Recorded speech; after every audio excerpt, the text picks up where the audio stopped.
Welcome back to Whence, a free Masonic podcast featuring research papers and discussions related to Freemasonry. I'm your host, Brother Robert Johnson. This is episode 204. Not a whole lot going on in the news this week, so we will get right into the swing of things. So this week, we have a great interview with Frater O, who is back on the program, and we're going to discuss the paper that I'm going to read in just a moment. Now, I'll read the title, and then I will read it. And then you'll be in for a little bit of a surprise. And then, of course, as I said, Frater O and I will discuss the paper, and we'll kind of go into an interview-type situation where we're going to talk about it, explain it, and just have a good conversation. So I hope you enjoy. Reading Masons and Masons who do not read. I suppose there are more Masons who are ignorant of all the principles of Freemasonry than there are men of any other class who are chargeable with the like ignorance of their own profession. There is not a watchmaker who does not know something about the elements of horology, nor is there a blacksmith who is altogether unacquainted with the properties of red-hot iron. Ascending to the higher walks of life, we would be much astonished to meet with a lawyer who was ignorant of the elements of jurisprudence, or a physician who had never read the treatise on pathology, or a clergyman who knew nothing whatever of theology. Nevertheless, nothing is more common than to encounter Freemasons who are in utter darkness as to everything that relates to Freemasonry. They are ignorant of its history.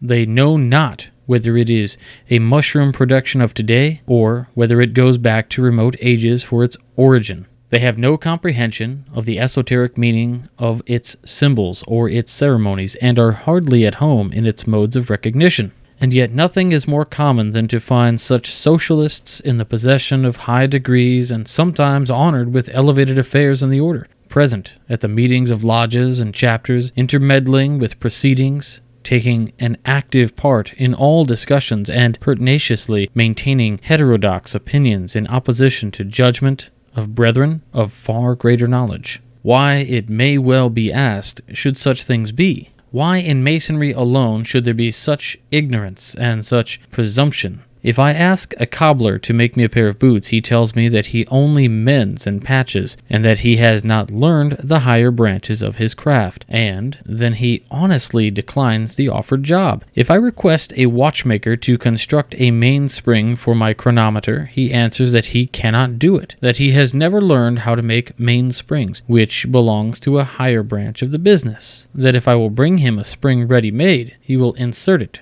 into my timepiece because that he knows how to do. If I go to an artist with an order to paint me a historical picture, he will tell me that it is beyond his capacity, that he has never studied nor practiced the computation of details, but has confined himself to the painting of portraits. Were he dishonest and presumptuous, he would take my order and instead of a picture give me a daub. It is the Freemason alone who wants this modesty. He is too apt to think that the obligation not only makes him a Mason, but a learned Mason at the same time. He too often imagines that the mystical ceremonies which induct him into the order are all that is necessary to make him cognizant of its principles. There are some Christian sects who believe that the water of baptism at once washes away all sin, past and prospective. So, there are some Masons who think that the mere act of initiation is at once followed by an influx of all Masonic knowledge. They need no further study or research.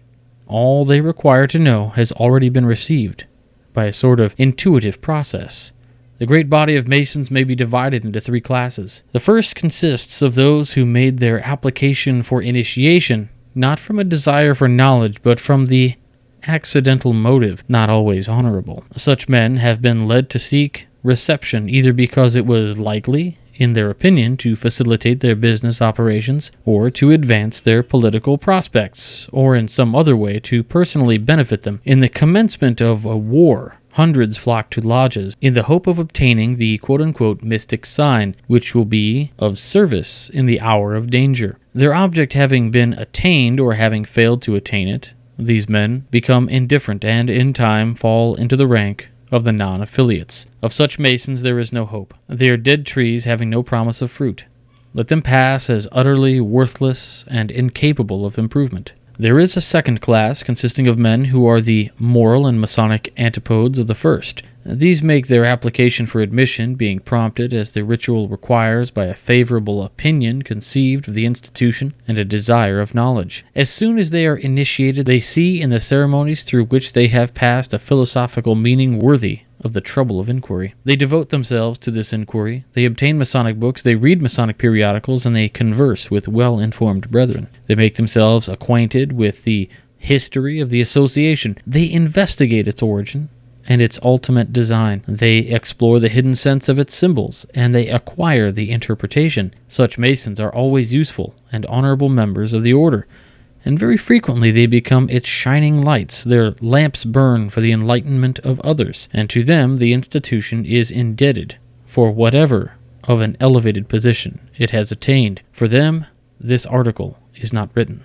But between these two classes just described, there is an intermediate one, not as bad as the first, but far below the second, which unfortunately comprises the body of the fraternity. This third class consists of Masons who joined the society with unobjectionable motives and with perhaps the best intentions, but they have failed to carry these intentions into effect. They have made a grievous mistake. They have supposed that initiation was all that was requisite to make them Masons, and that any further study was entirely unnecessary. Hence, they never read a Masonic book. Bring to their notice the productions of the most celebrated Masonic authors, and their remark is that they have no time to read. The claims of business are overwhelming.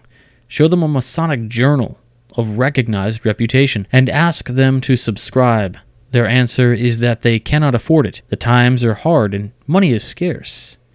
And yet, there is no want of Masonic ambition in many of these men. But their ambition is not in the right direction. They have no thirst for knowledge, but they have a very great thirst for office or for degrees. They cannot afford money or time for the purchase or perusal of Masonic books, but they have enough of both to expend on the acquisition of Masonic degrees. It is astonishing with what avidity some Masons who do not understand the simplest rudiments of their art, and who have utterly failed to comprehend the scope and meaning of primary symbolic Masonry, grasp at the empty honors of the high degrees. The Master Mason, who knows very little of anything of the apprentice's degree, longs to be a Knight Templar. He knows nothing and never expects to know anything of the history of Templarism, or how and why these old Crusaders became incorporated with the Masonic Brotherhood. The height of his ambition is to wear the Templar cross upon his breast. If he has entered the Scottish Rite, the Lodge of Perfection will not content him. Although it supplies material for months of study, he would fain rise higher in the scale of rank, and if by persevering efforts he can attain the summit of the Rite, and be invested with the 33rd degree, little cares he for any knowledge of the organization of the Rite or the sublime lessons that it teaches. He has reached the height of his ambition, and is permitted to wear the double-headed eagle. Such Masons are distinguished not by the amount of knowledge that they possess, but by the number of the jewels that they wear. They will give $50 for a decoration, but not 50 cents for a book. These men do great injury to Masonry. They have been called its drones, but they are more than that. They are the wasps, the deadly enemy of the industrious bees. They set a bad example to the younger Masons. They discourage the growth of Masonic literature. They drive intellectual men who would be willing to cultivate Masonic science into other fields of labor. They depress the energies of our writers, and they debase the character of speculative Masonry as a branch of mental and moral philosophy. When outsiders see men holding high rank and office in the order who are almost as ignorant as themselves of the principles of Freemasonry, and who, if asked, would say that they look upon it only as a social institution, these outsiders very naturally conclude that there cannot be anything of great value in a system whose highest positions are held by men who profess to have no knowledge of its higher development. It must not be supposed that every Mason is expected to be a learned Mason, or that every man who is initiated is required to devote himself to the study of Masonic science and literature. Such an expectation would be foolish and unreasonable. All men are not equally competent to grasp and retain the same amount of knowledge. Order, says Pope, order is heaven's first law, and this, confess, some are and must be greater than the rest, richer, wiser. All that I contend for is that when a candidate enters the fold of Masonry, he should feel that there is something in it better than its mere grips and signs, and that he should endeavor with all his ability to attain some knowledge of that better thing. He should not seek advancement to higher degrees until he knew something of the lower, nor grasp at office unless he has previously fulfilled with some reputation for Masonic knowledge the duties of a private station. I once knew a brother whose greed for office led him to pass through all the grades from warden of his lodge to the Grand Master of the jurisdiction, and who during that whole period had never read a Masonic book nor attempted to comprehend the meaning of a single symbol. For the year of his mastership, he always found it convenient to have an excuse for absence from the lodge on the nights when degrees were to be conferred. Yet, by his personal and social influences, he had succeeded in elevating himself in the rank above all those who were above him in Masonic knowledge. They were really far above him, for they all knew something, and he knew nothing. Had he remained in the background, none could have complained, but being where he was, and seeking himself the position, he had no right to be ignorant. It was his presumption that constituted his offense.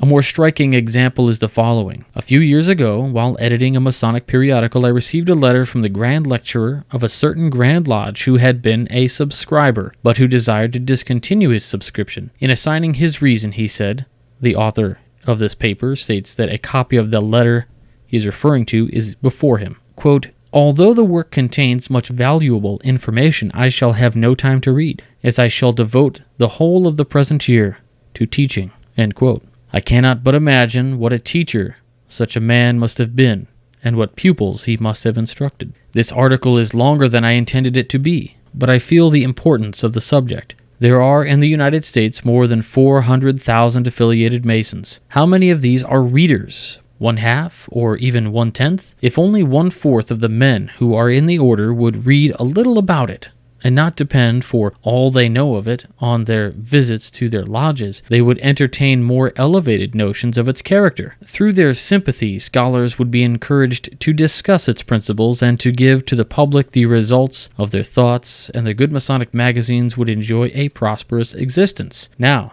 because there are so few Masons that read, Masonic books hardly do more than pay the publishers the expense of printing, while the author gets nothing, and Masonic journals are being year after year carried off into the literary academia, where the corpses of defunct periodicals are deposited, and worst of all, Masonry endures depressing blows. The Mason who reads, however little, is it only the pages of a monthly magazine to which he subscribes, will entertain higher views of the institution and enjoy new delights in the possession of these views. The Masons who do not read will know nothing of the interior beauties of speculative Masonry, but will be content to suppose it to be something like Odd Fellowship, or the Order of Knights of Pythias, only perhaps a little older.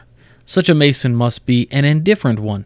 He has laid no foundation for zeal. If this indifference, instead of being checked, becomes more widely spread, the result is too apparent. Freemasonry must step down from the elevated position which she has been struggling through the efforts of her scholars to maintain, and our lodges, instead of becoming resorts for speculative and philosophical thought, will deteriorate into social clubs or mere benefit societies. With so many rivals in that field, her struggle for prosperous life will be a hard one. The ultimate success of Masonry depends on the intelligence of her disciples. That is the end of the paper. To your surprise, this must sound fairly accurate portrayal of the times that we live in, brothers, when in fact it was published in 1875 and again in 1924. And the paper is by Albert G. Mackey. All right, so now that you've heard the paper, and that little surprise about the date and when it was written, it seems so current. We're just going to go right into the conversation that Frater O and I had about this paper. We'll get right into that right now.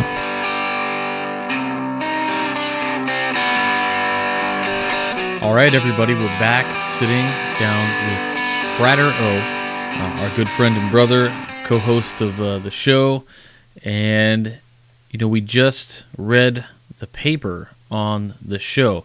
Now, what I did not say, or rather what I did not read at the end of the paper, was the date that this was published and by who published it. So you're probably reading it and you're going, wow, that sounds so relevant to right now. Well, here's the big surprise. It was published in 1875. and it was published by Albert G. Mackey. So with that, what was kind of interesting of this whole thing was one day I'm just sitting there on my couch, hanging out with my kids, answering some emails, and I get a text message from Frater O, and he says, "Hey, check this out." And so I'm reading it, and of course the top of the paper actually has nothing on it. I'm just reading it, and I'm like, wow, it hits home, this is crazy. I got to meet the guy who wrote this. And then at the end, of course, it says Albert G. Mackey, published in 1875 and by the Master Mason on October of 1924. So obviously it was an issue in 1875, and it was enough of an issue in 1924, and it's still an issue.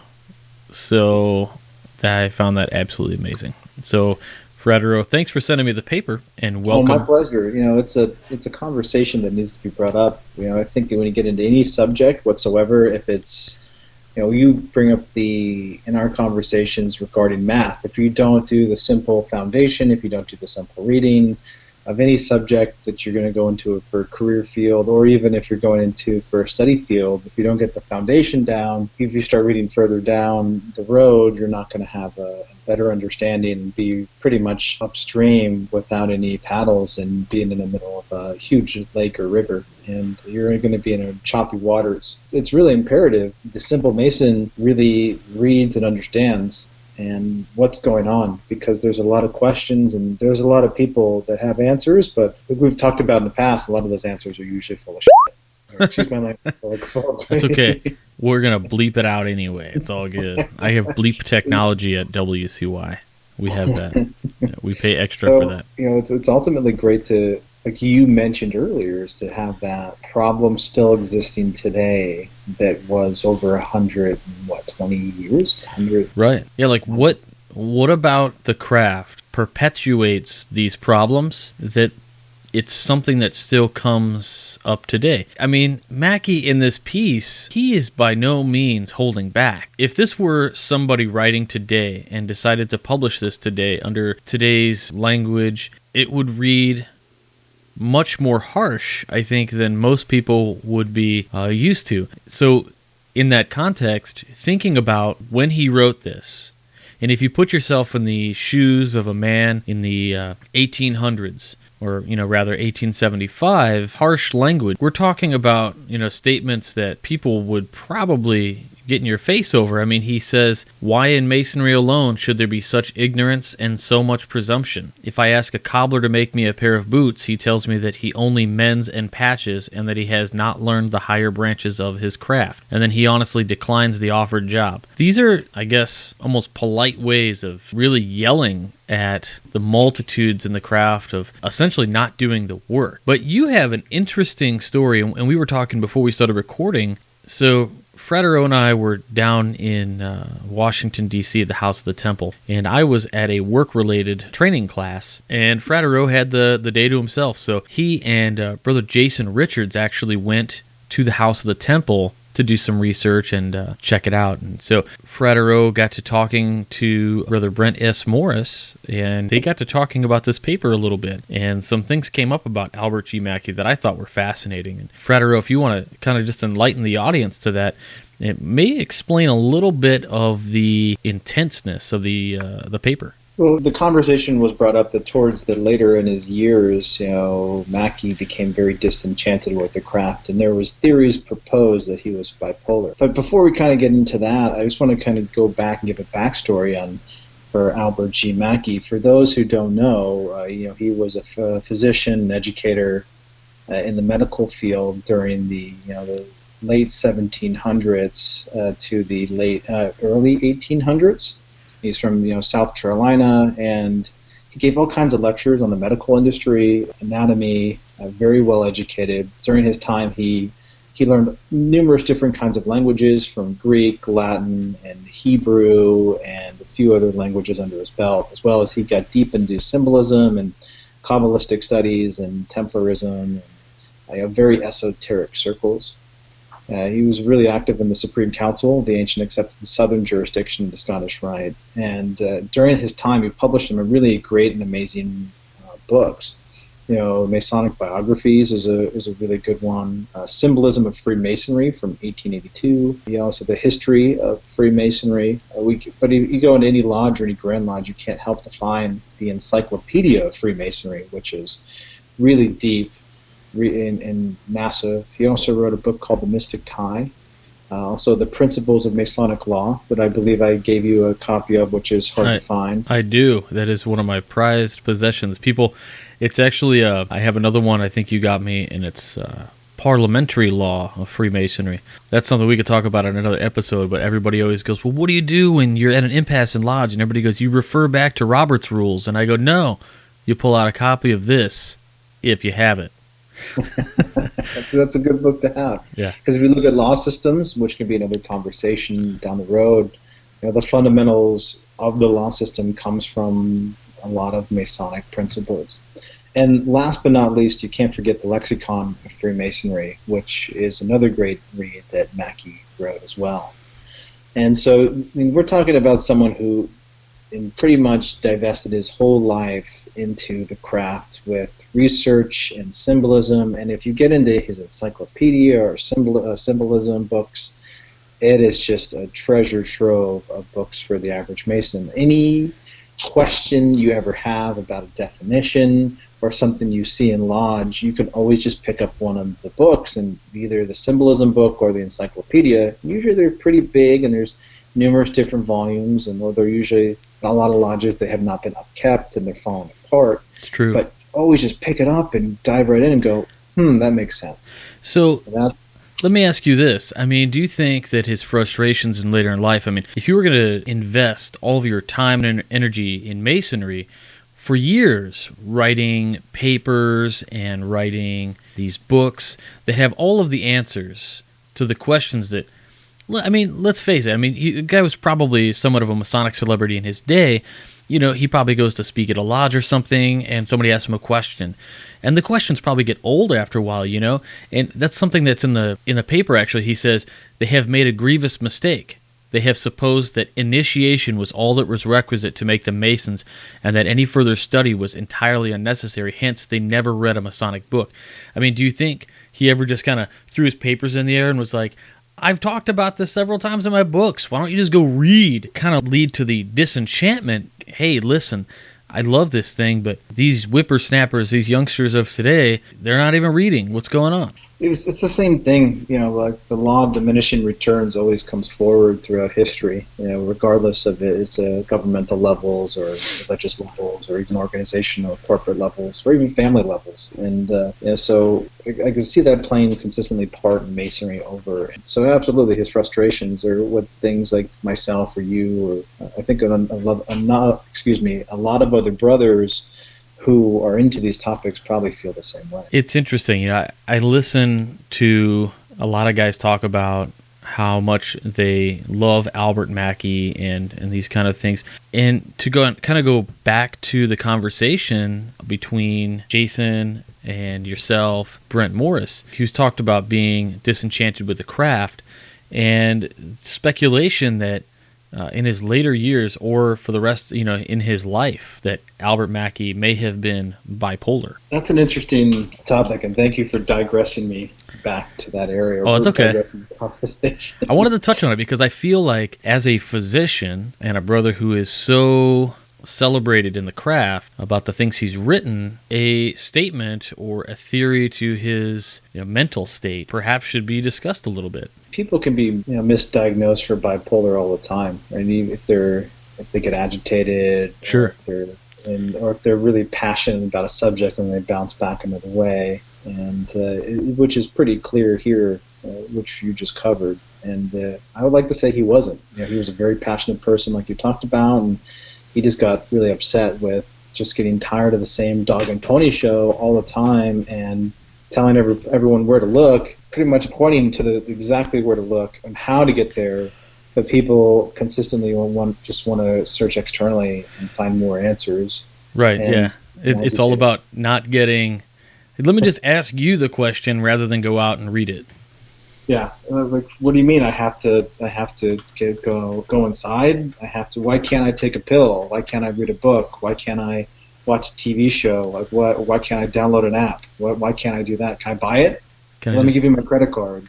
Let me just buy the secrets. Let me just buy all the secrets. Listen, I bought this pen on eBay, so I'm totally in. And I haven't done any inner work, but listen, I bought this, and I'm in, so it's cool. Just kind of going through this paper, cherry picking a few quotes here and there. I found, there's another quote in there. It says, "The master mason who knows very little, if anything, of the apprentice degree longs to be a Knight Templar. He knows nothing and never expects to know anything of the history of Templarism or how and why these old crusaders became incorporated with the Masonic Brotherhood." So, like, throughout this whole thing, he's just, like, complaining. He's like, look, everybody from today doesn't know a lick. It's disgusting. I'm tired of it. I mean, I would love anybody who's listening, we're going to put the link to this paper up, and I want WCY Podcast First. And I haven't even talked to Frater O about this. This is on the spot. It's happening. I want somebody to go through this paper and rewrite it in today's verbiage. And the funniest version, Frater O and I are going to judge, and we'll read it on the program. Keep your expletives to a minimum. That would be good, so I don't have to use the bleep tool too much. But it's just fascinating. The frustration this guy must have had to write something of this magnitude. I mean, he says, "These men do great injury to Masonry. They're drones. But they are more than that. They are the wasps, the deadly enemy of the industrious bee. They set a bad example to the younger Masons. They discourage the growth of Masonic literature. They drive intellectual men who would be willing to cultivate Masonic science into the other fields of labor. They depress the energies of our writers, and they debase the character of speculative Masonry as a branch of mental and moral philosophy." This guy disdains these people. Kind of an awesome... I wish I could yell at somebody so eloquently. He definitely has a unique way to bash people, like you said, elegantly. He definitely has a nice way with a pen. How do you feel about that statement? Well, I guess it's an interesting way to think about things, because I think there are men that I know that definitely fit in this category. There are definitely men in this category of Masonry that I deal with every week. And being an accepting person of today's culture, I understand, I have to understand where they're coming from. I guess I have to look back and to understand why those brothers that are like this, that fit in this category today, why they're like that. And for me, I look at it and I say, well, these guys all joined when it was it was just a fraternal order. Like, it was no different than the Rotarians. It was no different than anything else, other than there was a few secrets, and those secrets were too cool for school. So that was, the driving factor to join Masonry over something like, the Rotary or Knights of Columbus or something like that. Funny you mention that, because he actually gives reference to Odd Fellowship and the Knights of Pythias. Right. I kind of look at it and I go, they came in at this era, and what else should we expect? If they were never taught the true nature of things, if they were never taught those things, why am I upset that they're not teaching me those things? Well, they just don't know. And when I come into lodge and I deliver a talk for a stated meeting about circumambulation, and somebody goes, what are you talking about circumcision for? What? The knowledge just isn't, the base knowledge isn't there. And it's kind of interesting that they would do that. But in that same respect, I don't know the context to which Mackey was having to deal with this. Like, if he was looking at what caused these guys to join, and to look at a root cause analysis of perhaps the guys who were joining at his time that he was talking about, why are those guys that way? For me, it's because they were just brought in that way, and that's kind of where it ends. I'm not going to, put it off on my great-great-great-grandfathers, right? This previous generation of Masons, many of them just never got into that kind of thing. Some of them were told about it, but for the most part, they just weren't that into it. It was more of a brotherly fraternity that didn't, do this esoteric teachings. So why would they teach it to me? And that's kind of the thing, is that our generation, our dads weren't joiners, but we are, and we're looking for those things. So now we're going back. I wonder what Mackey thought about, or if he ever gave thought to why these people were coming in that way, or try to do a root cause analysis of why they were that way. He was in Masonry in such an interesting time that I would tend to think the esoteric teachings and things like that would have been one of the driving factors of joining. And we're talking about an era that was really heavy into mysticism. They were into the tarot, they were into fortune telling. They were into, it was that very spiritual kind of awakening in America, between 1870s and like the 1910. That span is so amazing. You get these authors. I think Manly P. Hall was born in like 1904, so by the time he was like 1925, he had already written his book that he wrote when he was just a baby. Secret Teachings. But before that, you had guys A.E. Waite, and you had guys like Milton Pottinger. These guys writing these amazing things. What caused the fall off in 1870s? Was it not something to be concerned with? You can make that parallel almost. I'm kind of jumping around here, but making that parallel of, I hear friends of mine, Christians, who will say, it's like my friends who come to church every Sunday, but they think just because they go to church on Sunday, it makes up for all of the, crappy behavior they do all week. Similar to this, they're Masons and they go to lodge, but the rest of the time they're not doing the work. I don't know. There's this old German Bavarian tale. It's very Masonic. That was told to me by my grandfather, and you can read somewhat similar things online. And I'm going to do my best to kind of paraphrase the exact story. So there's all these ducks in Duckville. And all these ducks in Duckville would wake up every single Sunday morning, and they would waddle down the street and waddle into the church, and they would sit in the church, and they would listen to the pastor, and the pastor would tell them, "Behold, ducks, you have wings, you can fly, you can travel through the whole world, spread your wings and fly," during his sermon. And all the ducks would say, "Amen." And they would all waddle out of their pews, and they would all waddle all the way home, back to their house, and sit in their houses, never understanding the ability that they have wings and that they could fly. So it's a nice allegory there. And I'm not bashing religion. I'm not bashing any religion. No, absolutely not. Like, everybody knows we're talking about this as we're using these as common modes of exemplifying the concepts we're trying to convey that are common to most people. That is beautiful. It's very silly, but yeah. How many people go and they get the message and do nothing with it? That's perfect. But going back to your point, it comes down to simple understandings, and it's very simplistic, these ideas, but we as humans and we in today's modern form make it really difficult. But at the same time, it's interesting that you brought up some points that the correlation during that time period of the 1800s and the 1900s, the early 1900s, there's always shocking correlations between what's going on in the macrocosm and then what's going on in the microcosm of a Masonic lodge. Have you noticed the similar? We've talked about this a little bit before. I'll let you kind of talk just a little bit about it and touch the surface, and then we can kind of get a little bit deeper. So explain what you mean by macrocosm, microcosm as it relates to lodges. So microcosm, if we're looking at the human body, what's going on inside of you, right? And then the macrocosm is what's going externally. So we can also look at like the earth as a microcosm and then the universe as a macrocosm. So there's two different aspects.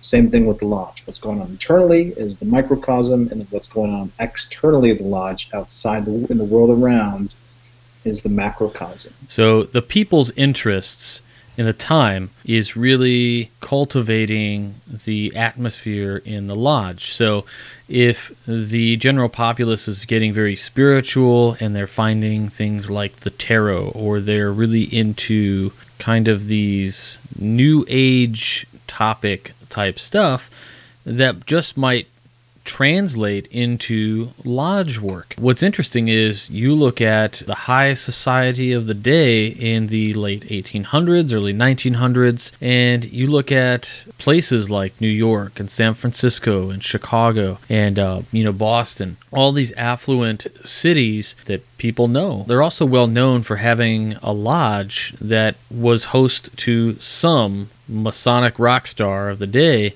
who was, very esoteric in nature.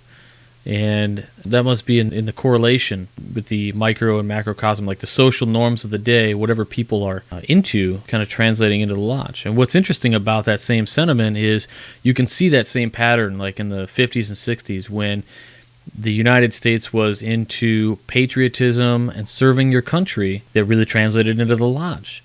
And that says something, I guess, to the patriotism and that kind of thing of our veterans here, is that it was so powerful And when they did join, it really washed away some of what I would consider foundation aspects of the craft. I think it's been blanketed because that was so powerful. Being a nation, the United States that we are so awesome that we've been in war for one way or another for the last 100 years or so. We've been doing something, and so we've got a lot to, we have a lot of freedom to give, and we've been busy. And I think when guys come home, they're looking for that same brotherhood in the lodge, and they're finding it, but they might not have been doing the work back then. But it's different today, though. I mean, I've got lots of friends of mine who served and are way more esoteric than I am. So that is a very interesting dynamic.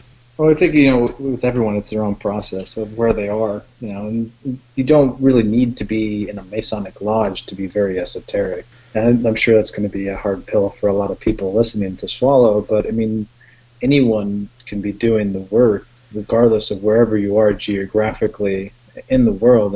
Even if you're in the Amazon rainforest with shamans in Peru, or you're with monks in Tibet, or if you're in a monastery in a Gothic cathedral in Europe, or even in a Masonic lodge here. I mean, we've talked about in the past, many paths lead to the top of the mountain. And, some of those, soldiers and veterans that come back, I mean, they're very esoteric is because they need to find that inner work, because it's a matter of fight and flight and survival, especially in the extreme situations that they're going through. Finding that esoteric stuff or that deep stuff internally is important. But some people can find that in a comic book, in Superman, right? Sure. Every person's different. Everyone's hardwired differently. So what works for me might be different than you, or you sitting right now listening to this podcast might be different for you as well. Digressing a little bit back on the points you touched on regarding the time period, it's interesting that when you brought up the time periods of the Enlightenment that was going on in the late 1800s, and then pre the world, there was like this massive movement that was going on, the spiritual movement. Then all of a sudden these wars showed up, which were really unique, which only begs the question, right now, it seems like there's this big spiritual movement going on outside of Masonry, sometimes inside of Masonry, but this whole New Age movement that's going on. Is there possibly something on the horizon that I want to touch on one thing before I go forward with the idea of the peaks and valleys that I wanted to talk a little bit about. And so one of the quotes in the paper is, he says, "It must not be supposed that every Mason is expected to be a learned Mason, or that every man who is initiated is required to devote himself to the study of Masonic science and literature. Such an expectation would be foolish and unreasonable." So in his own paper, he kind of goes back and he almost negates the entire paper with this one sentiment, to me. Because he's saying, "I'm utterly disgusted with the state of Masonry, people not learning it. But, I guess it would be foolish and unreasonable to expect every Mason to be that way." So I find it kind of interesting that he puts that right in the middle, but that is something to think about, too, and that it speaks to, I guess, the idea of being tolerant, right? So my mentors, everybody has a mentor in Mason, and it's kind of interesting the way that works, because you have the guy who teaches you your catechisms, and then you have the people who kind of take you under the wing.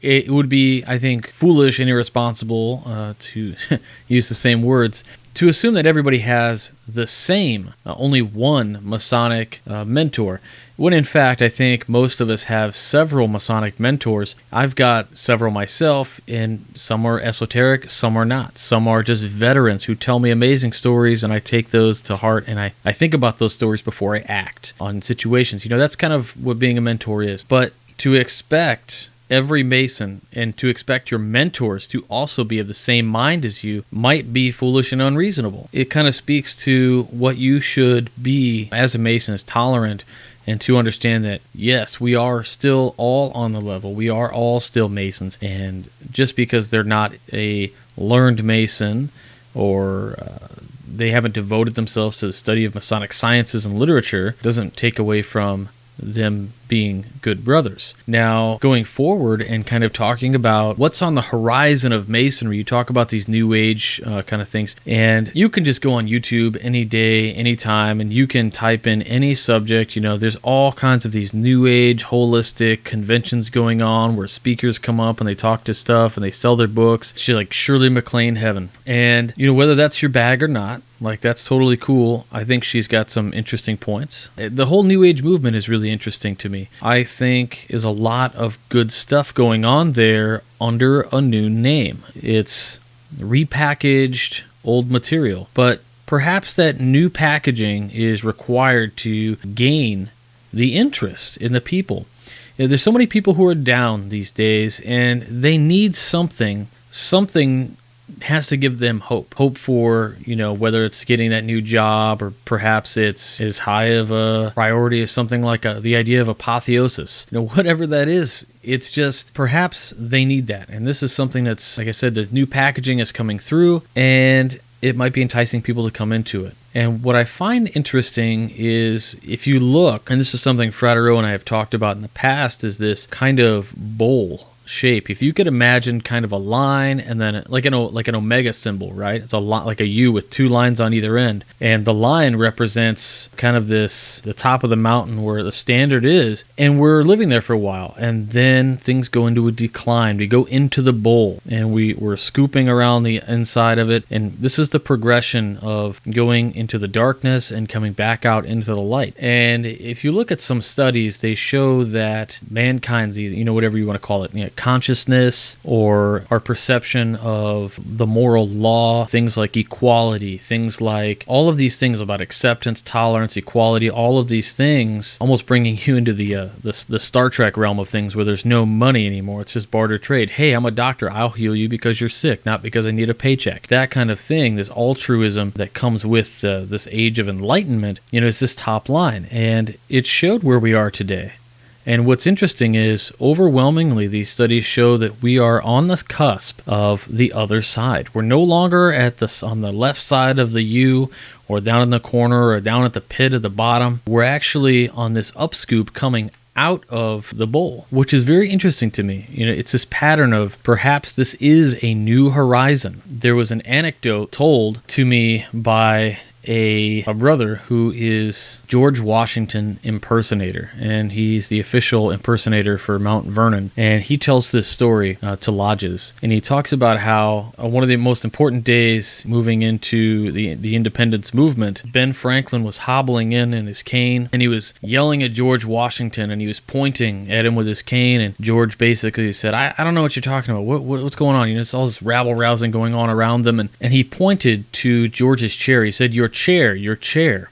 And on the back of his chair, there's an etching of a sun on a horizon. And Ben says, when we do that depiction, it's with a purpose, that we never know whether it is a setting sun or a rising sun. And he says that today, I believe it is a rising sun. It's interesting to think about where we are today, society, how we're coming out of the darkness, and we're on the cusp of greatness. But it makes me also wonder if we're always on the cusp of greatness. It's just something to think about, I guess. That's some deep stuff to drop. Well, you got to drop the deep stuff when Frater O's on. It's the esoteric week. People expect greatness. You touched on some really great points, and the esoteric Mason will understand. But when you start getting into the macrocosm of the universe and the microcosm of the human body, you start to get into some shaky ground, so to speak. And it's interesting that the Mayans, mapped out the calendar, which is absolutely beautiful for anyone who gets into studying it. It maps out every solar and lunar eclipse, as well as certain comets when they're passing by, as well as different parts of the universe that we're entering. And other cultures have used Gothic cathedrals to map out these planetary alignments. The Hopi Indians have unique landmarks that can also line up these constellations during certain time periods, as well as when you get into Mesopotamia Sumerian, even ancient Egyptian. There's theories that have been proposed by John Anthony West and Graham Hancock on how, the certain constellations perfectly aligned during certain time periods with the Sphinx, or as well as so that when you start getting into these similarities, there's shocking correlations. And I'll kind of just leave it at that. I'm not going to go any deeper. That's for each person to explore on their own. Very cool. Very cool. I wanted to read another quote from the paper and get some thoughts on this. So this is, to me, one of the most degrading and I guess poignant parts of the paper. He is, and you have to imagine the year and this language. I mean, he's being rude. He says, "A few years ago, while editing a Masonic periodical, I received a letter from the Grand Lecturer of a certain Grand Lodge, who had been a subscriber, but who desired to discontinue his subscription." He is talking about a letter, which is like a newsletter of a periodical that this Grand Lecturer was receiving. You could think of it like the MSA notes, those kind of things, small Masonic articles, things like we read on the show. And he says that he desired to discontinue his subscription. In assigning his reason, he said, "A copy of the letter is now before me."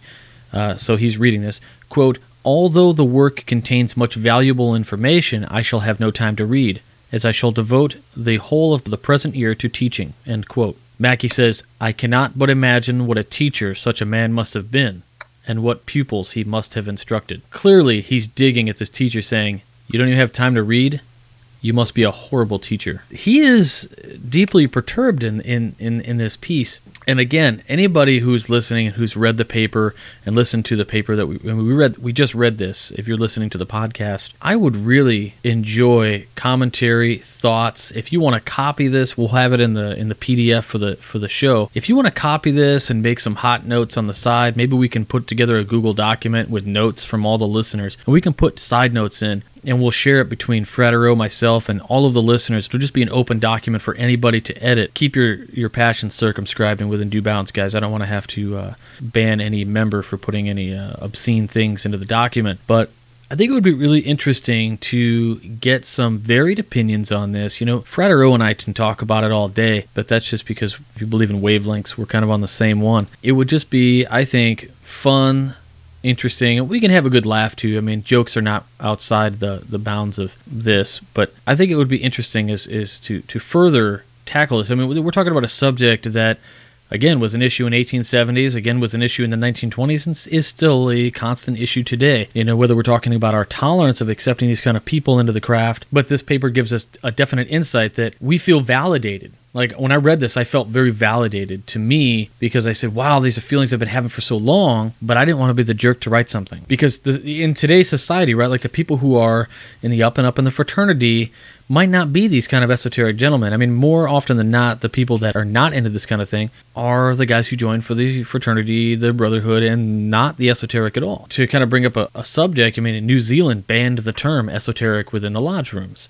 They just don't do it, right? So that whole idea of taking the esoteric nature out of Masonry, or just not applying it, or giving it no creed, no relevance, and taking that away from the fraternity, those guys are in a lot of positions of, I mean, I know we're all on a level, but let's be serious. I mean, there are titles and there are powers, right? So people in those high powers, they have, they're not of this mindset. So if I were to write something, or Frater O were to write something, or if you guys were to write something, and you might have some apprehension about putting it out there, right? Because let's face it, if you do, you're going to hear about it, and you're going to be the jerk. Just plain and simple. Brother Rob Lewis wrote a wonderful piece for the Midnight Freemasons. You guys can go back and read it. And he calls out some things, and he heard about it, and he was getting some emails. But the matter is still not resolved, because the person who had the problem has not provided the correct information, and because of that, we haven't been able to update the article. So, that being said, I digress a little bit back to Frater O.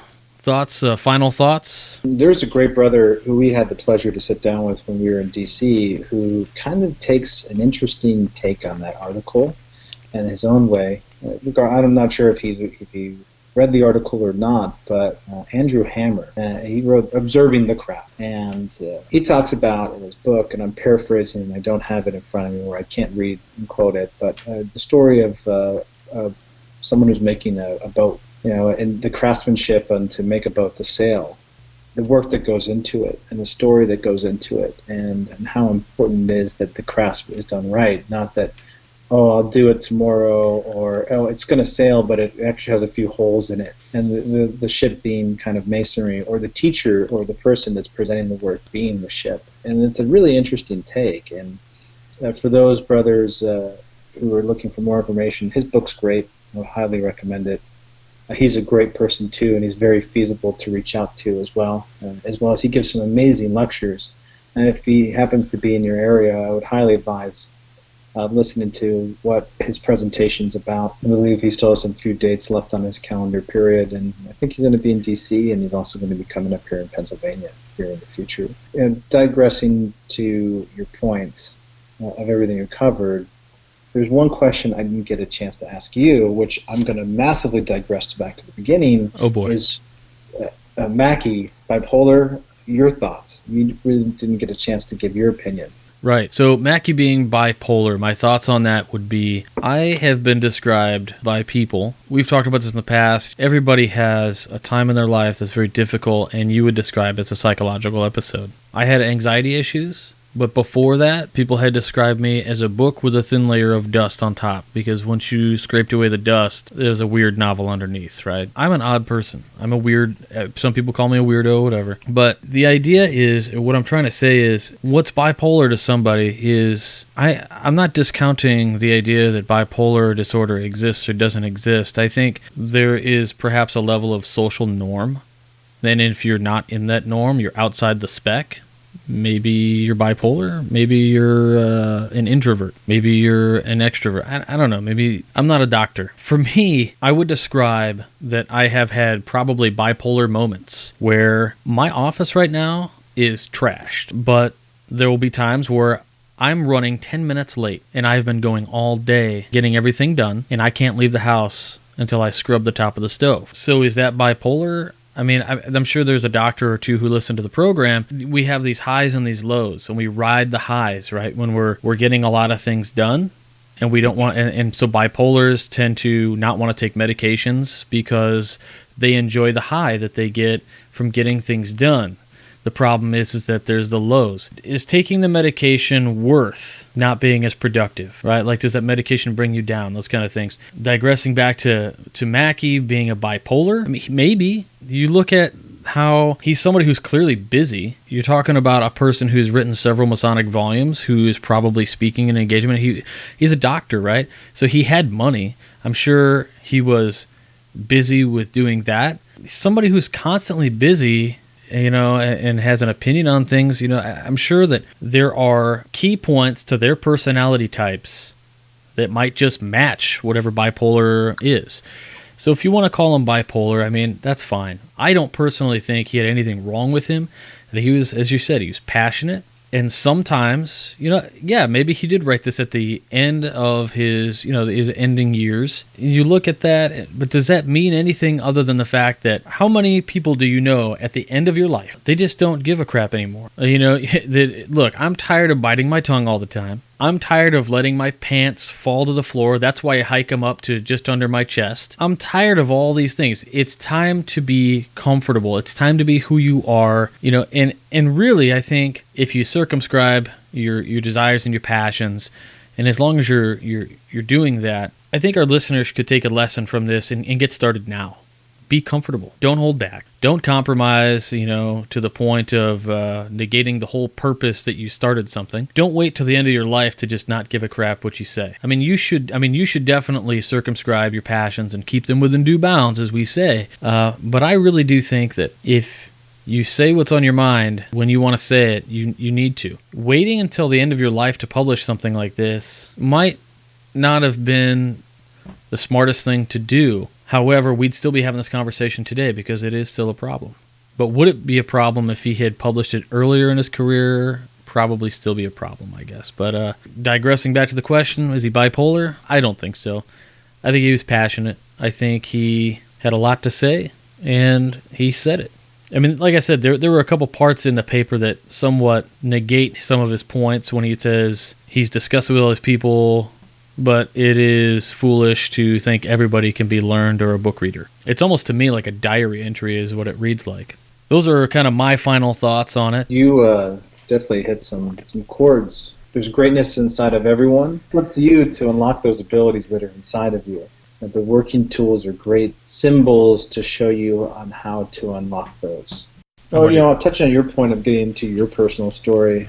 I'm going to talk about myself. I can definitely relate. And there's times that there's these boxes that you need to fit into in society. And if you start going off those or start studying esoterics or start doing introspection and finding deeper aspects of yourself, you'll start to uncover doors. And inside those doors, these start to become labeled as certain behaviors. They could be high-functioning Asperger's, for one, that I got diagnosed with by one doctor in particular, ADD, or bipolarity.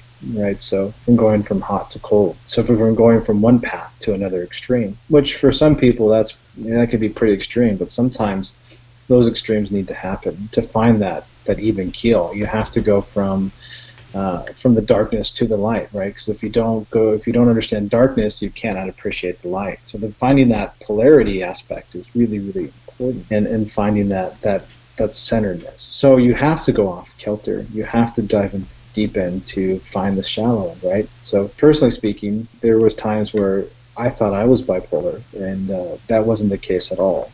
That was more food allergies, but I can definitely relate to doctors immediately. If you go into Western culture, they just want to jam pills down your throat and put a smack a label on you immediately when there's something else that could be the case. Sure. I mean, it goes back to politicians being bought and doctors are bought and paid for by companies like Pfizer and Dow Industrial. All these different companies, they're out there to sell pills, man. Doctors today, I think they have every great intention of fixing you. However, I've also heard it that doctors today, they're not about curing you. They're about managing your symptoms. It's where you're profitable. You're profitable sick, not dead, not exactly healthy. Profitably sick. You're not dead, and you're not too alive to where you're not needing them.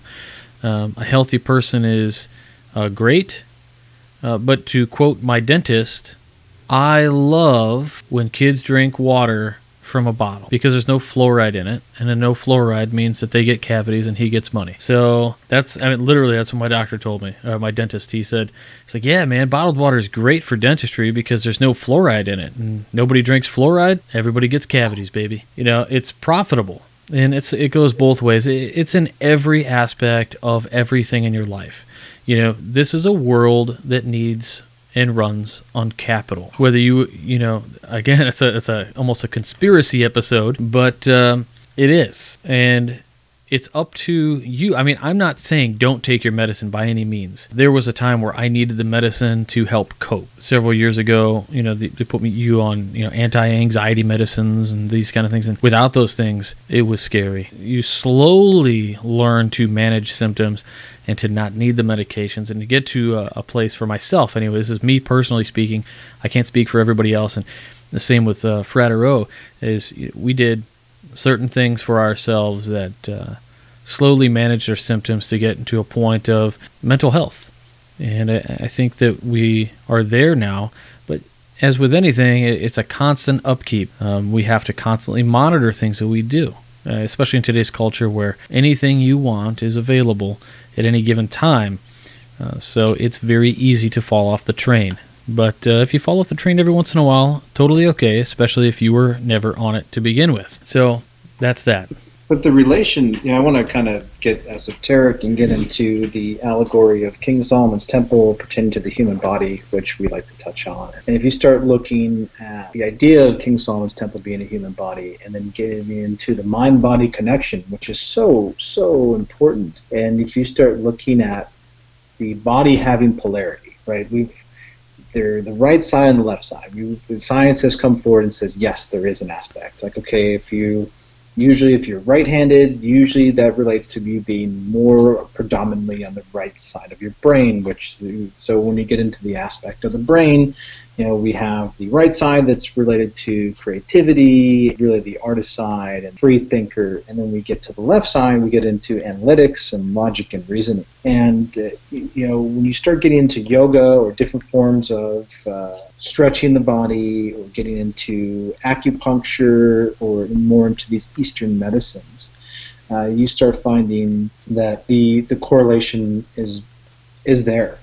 For example, when I was going through this time, I was really right-brained, really out there trying to explore these deep philosophical questions, like where do we come from, why are we here, and what is our purpose? And when you start asking a lot of people, there are these drones in the beehive, and they kind of get freaked out because you're starting to kind of question their complex, or you're just too down the rabbit hole that they can't understand. Yeah. But finding that balance, and so for me, the yoga helped because I was never left-handed. I would always use my right hand to talk, and I started focusing on, now that I'm starting to explore the stretching the left side of my body more, I've found there's more of a correlation to me becoming more centered. And then I started reading polarity therapy, which has been written about extensively. You can start getting into acupuncture, which talks about the different sides. Masonry talks about two different pillars.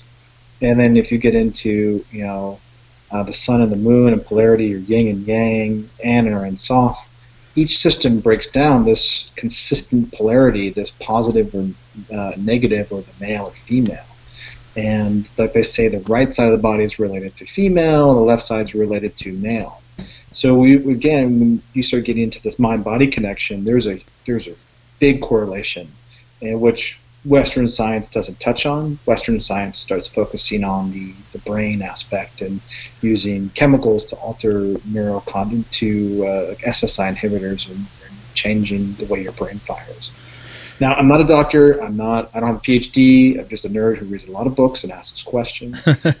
As we all are. I'm not here to diagnose anyone with their illnesses, or I'm only speaking about what's worked for me and what I found in my journey. And if you could take something from it, that's great. If you can't, you think I'm crazy, well, that's so. I can go on we can go on for hours on this topic. So sure. I think I might just want to stop there with the mind-body connection. Right on. We'll talk a little bit more about that later on. That's great. All right. Thanks for having me on again. Hey, no worries. And like I said, this will be, for our listeners, a continual series. Frater O isn't going anywhere. I'm not going anywhere, so we'll keep doing these awesome conversations. Keep the conversation going. We'll get that document uploaded, and we'll share it on Facebook just after the post airs at 9:30 on Sunday. And we'll just leave it open, and Frater O and I will set it up so that we get an email every time somebody edits the document. We'll go ahead and go in there and put some notes in also, and we'll just have fun with it. As far as the next episode with Frater O will be just we do these every other week. So please email Frater O and myself if you have questions, you want to talk, keep the conversation going. As I said, his email is fraterolux@gmail.com, or you can hit him up at fratero@wcypodcast.com. Now, the second email address, don't get confused. There's fraterolux@gmail, and there's fratero@wcypodcast.com. So either one, he'll get those emails, and the WCY one just forwards to his other. So it's just something easy to remember. With that, Frater O, thanks again for being on the program. Always. Thanks for having me. One last thing. Yes. For those people who are sticklers on dates, I got Albert Mackey's dates wrong. It was just brought to my attention. March 12th, 1807 was when he was born, and he retired to the Great Lodge above June 20th, 1881.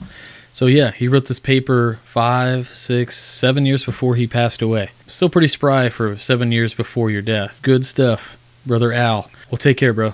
All right, that's it for this week, guys. No famous Freemason this week. We went a little bit long on the episode, and so we want to make sure that we are conscious of your time, and I hope you guys really enjoyed the program. Go ahead and send those correspondences to myself at admin@wcypodcast.com or at wcypodcast@gmail.com. You can reach Frater O at fraterolux@gmail.com or at fratero@wcypodcast.com. Find us on Facebook and follow us on Twitter at Whence. You can check us out on Google Plus at the email address that I mentioned previously, wcypodcast@gmail.com.